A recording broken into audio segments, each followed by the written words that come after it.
안녕하세요. 반갑습니다. 닥터진호의 병원 탈출 진행을 맡고 있는 기능학 의사 이진호입니다. 오늘은 부정맥을 기능학으로 치료하는 방법에 대해서 다뤄보도록 하겠습니다. 부정맥이 상당히 많아요.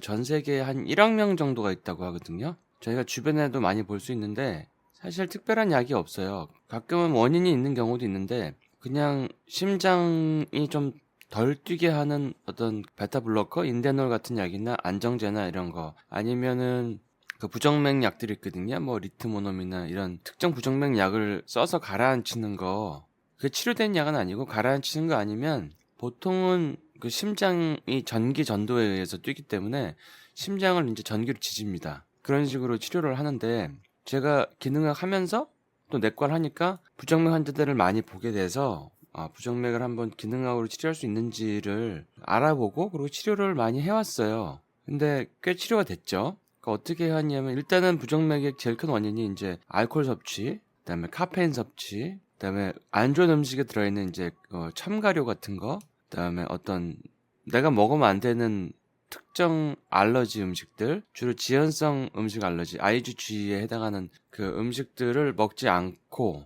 그게 기본이죠. 그게 먹지 않고 그 다음에 이제 뉴트리션을 처방하는 거죠. 뉴트리션, 심장이 박동하는데 도움이 되는 것들. 이전에 이제 어떤 연구가 최신에도 어떤 연구가 있었는지 제가 봤더니 2017년에 나온 닥터 레스라고 하는 분이 뉴트리션 가지고 더블 블라인드 플라세보 컨트롤 스터디를 한 게 있더라고요. 부정맥에 대해서. 그래서 이거를 봤더니 부정맥에 도움이 되는 영양소들이 있어요. 근데 여기 골고루 처방을 했습니다. 비타민 C, 칼슘, 카르니틴, 타우린, 이런 나이아신, 이런 것들을, 아르기닌 이런 것들을 이제 골고루 처방을 했어요. 셀레늄 이런 것들. 근데 용량이 이제 그렇게 많진 않았어요. 용량이 예를 들어서 카르니틴이면 160mg 정도.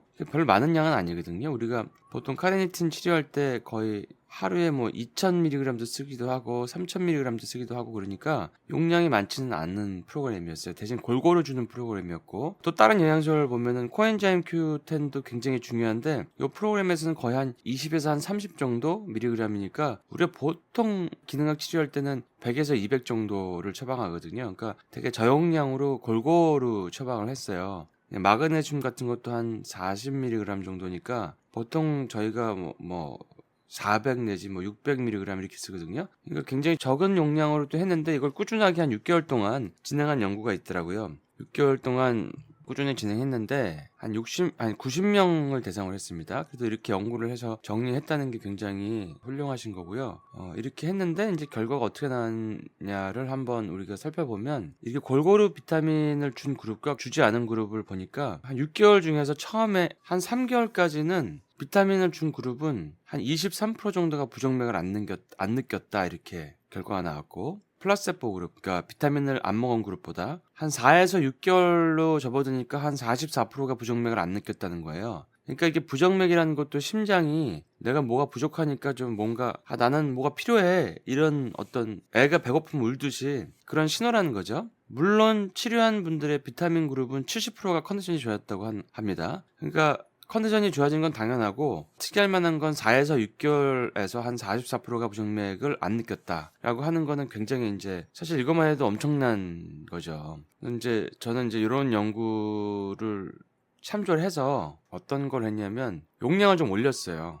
용량이 너무 낮으니까. 그래서 특히 이제 중요한 것들, 마그네슘 같은 것도 용량을 거의 여기서 쓰는 것보다 한 10배 정도 올리고, 피쉬 오일, 그러니까 좋은 지방산도 거의 3g 정도 올리고, 그 다음에 셀레늄이 부족해도 심장에 문제가 오거든요. 그래서 셀레늄과 요오드 이런 것도 용량을 많이 올리고, 그 다음에 코엔자임 Q10은 당연히 아까 얘기한 것처럼 한 10배 이상 올리고, 카르니틴도 많이 쓰고, 그리고 이제 여유가 되는 분들은 아르기닌 같은 거라든지 타우린 같은 것도 처방을 했습니다. 그렇게 해서 보니까 한 부정맥이 좋아지는 게 거의 한 7, 그러니까 44%가 기존의 연구였으면 한 60에서 70%까지 부정맥이 줄였습니다. 대신에 이제 한 6개월 정도, 한 3개월에서 6개월은 끌고 가야 되는데, 환자분들이 부정맥이 영양제 먹고 좋아진다는 사실을 잘 받아들이지 못하는 분들이 많았죠. 왜냐면 제가 일반 기능학 병원이 아니라 그냥 내과 환자를 많이 보는 병원에서 진료를 오래 했기 때문에. 그래도 한 70% 정도는 부정맥이 없어졌어요.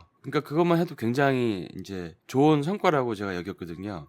물론 이제 어떤 특정한 경우는 교정을 해줘야 됩니다. 예를 들어서 뭐 포타시움 같은 경우는 많아서 고칼륨 혈증이 오거나 적어서 저칼륨 혈증 두 가지가 와도 다 부정맥이 올 수 있습니다. 포타슘이 사실 되게 많이 우리가 섭취하는 야채 과일에 많은 거지만 부신 피로가 오면은 몸에서 소금은 떨어지고 포타슘, 그러니까 칼륨이라 그러죠. 그게 올라가거든요.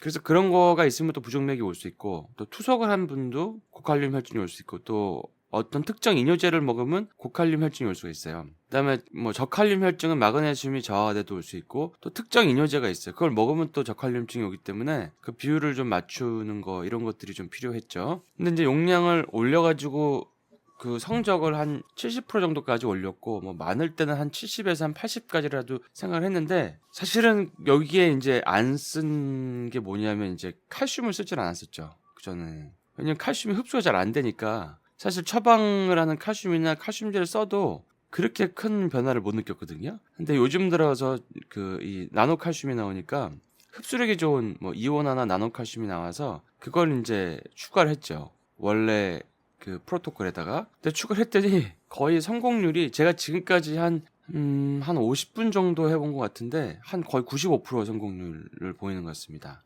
심장이 빈맥 증상이라든지 부정맥이요. 부정맥이라 그러면은 뭐 조기 심실 수축, 조기 심방 수축, 그다음에 뭐 미세하게 심방이 떨리는 것들, 아니면 빈맥 같은 걸 얘기하는데요. 거의 90에서 95% 성공률을 보이는데, 신기한 거는 예전에는 이런 영양소들을 다른 거를 많으니까 못 드릴 때도 있었어요. 예를 들어서 뭐 셀레늄, 요오드 이런 거는 사실 완전한 결핍은 없고 약간씩은 있기 때문에 못 드릴 때도 있었고, 그다음에 뭐 타우린 이런 것도 못 드릴 때도 많았고, 그다음에 뭐 아르기닌 같은 것도 처방을 꼭 못 하고 그냥 주로 오메가3나 마그네슘 고용량, 그다음에 코엔자임 Q10, 카르니틴 고용량 이렇게만 했는데, 나노칼슘을 쓰니까 칼슘이 원래 모든 근육을 수축하는 데 이제 영향을 미치는데, 어떤 분들은 그냥 이 나노칼슘만 드시고도 한 달도 안 돼서 부정맥이 사라져버린 분들을 제가 지금 수십 명을 봤습니다. 그러니까 사실 이 프로그램에도 외국 프로그램에도 칼슘이 들어있긴 하지만 용량이 상당히 작았고, 그 다음에 얼마나 작았냐면 뭐 우리가 하루에 그래도 먹어야 될 칼슘 용량에 비하면 택도 없는 수준으로 책정이 돼 있었거든요. 거의 뭐 한 10분의 1? 근데 그렇게 해도 그 칼슘은 원래 흡수가 잘 안 됐거든요.